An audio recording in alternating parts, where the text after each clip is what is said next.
Good morning and Jai Hind. In today's video, we are going to learn about tenses. You have already studied this topic in your previous class. We know that we have three types of tenses: present, past, and future. The tense of a verb tells when an action takes place. That means the tense represents that at which time the action is done. We can understand this with these examples. The bear walks to the honey tree. This sentence is in present tense and it is represented by the verb we use. To represent a sentence in a present tense, we have to use the verb of first form. Here, walks. According to the subject, it becomes walks and it is the first form of the verb. Okay, so the sentence is in present tense. The second sentence, the bear walked to the honey tree. Here, walked is the second form of the verb and it shows the past tense, that the sentence is in past. The bear had already walked, has completed the action in past only. Okay, and in the third sentence, the bear will walk to the honey tree. This sentence is in future tense, as in this sentence will is there. Will shows the future tense. Okay, will walk. So this is the verb which represents the sentence as the sentence is in future tense, and in future tense the action is going to be happen in future. It is not even in present and not it has been done in the past. The action will be done. It will happen in future. Now let us understand all the tenses one by one. Present tense with respect to time. The present tense of a verb names an action that happens regularly. It can also express a general truth. That means any action which happens regularly, frequently, and if a statement is a general truth or a universal truth, then we have to use the present tense over there. See the example. The mountains are tall and white. This is a unchanging action. That means it is almost permanent, that all the mountains are usually tall and white. So we have to use the present tense over here.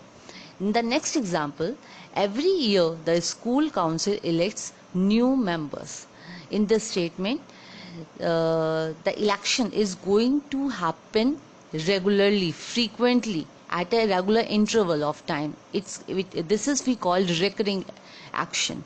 So here also we have to use present tense only. Okay. In the third statement, H2O is the chemical symbol for water, and this is a universal truth. This is a widespread truth. We all know this. So again we have to use the present tense over here. As we know, the sun rises in the east. In this example, we can't use any other tense except the present tense, as this is a universal truth. Okay. In present tense, we have to use the verb according to the subject. See, in case of singular, when the subject is singular, that means I, you, or he or she, we have to put the verb according to them only. So in case of I, it is written I visit, you visit. But when we write he or she or it, we have to write visits. In case the subject is plural, like we, you and they, we have to write visit in all the cases. So the next one is past tense. The past tense of a verb names an action that already happened. That means the action has been completed, has been done in past. The action is not going on in present. It is already been completed. So form past tense of most verb by adding ed to the base form of the verb. So To form a past tense from the verb given, we have to add ed to the base form. The basic verb we have to add ed, just like as it is given in example, World War II ended in 1945. So the verb is end, end, and we have added ed at the end of the end, so it becomes ended, and it is now a past tense. So it's a regular ed past. And while there are some irregular forms also where we don't use ed at the end, just like in second example given here, J.K. Rowling wrote Harry Potter. So here, as we know, the first form of write is write, write, write, and we are not going to add ed at the end, but the second form of write is wrote, and which represents the past tense. So here we have used wrote in a sentence to make the sentence into a past tense, and this is a irregular form. The third tense is future tense. The future tense of a verb names an action that will take place in the future. That means any action which is going to be happen in future, we have to write as in future tense. This tense is formed by using will or shall with the simple form of the verb. So to convert the statement or sentence into a future tense, we have to use will or shall with a simple form of the verb, that means the first form of the verb. We can understand this with the help of example here. The Speaker of the Parliament will finish her term in the May of 2013.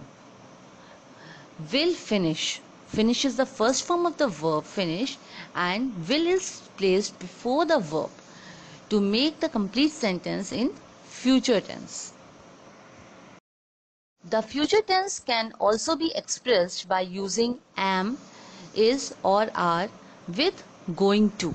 That means if there is any action going to happen in near future, we have already planned, and it may be today evening or maybe tomorrow's morning, in a just near future, then we can use the be with going to. Be means either is, am, are with going to. Just like an example, the surgeon is going to perform the first bypass in Canada. As it shows that it's a continuous tense, but it is not. It is simple future tense, as we are going to perform something in just few hours. Okay, that's why this is a future tense. The surgeon is going to perform. Is the form of be, and going to, it has been added with that with a verb at the end, perform. So it becomes the future tense over here. Okay. Thank you.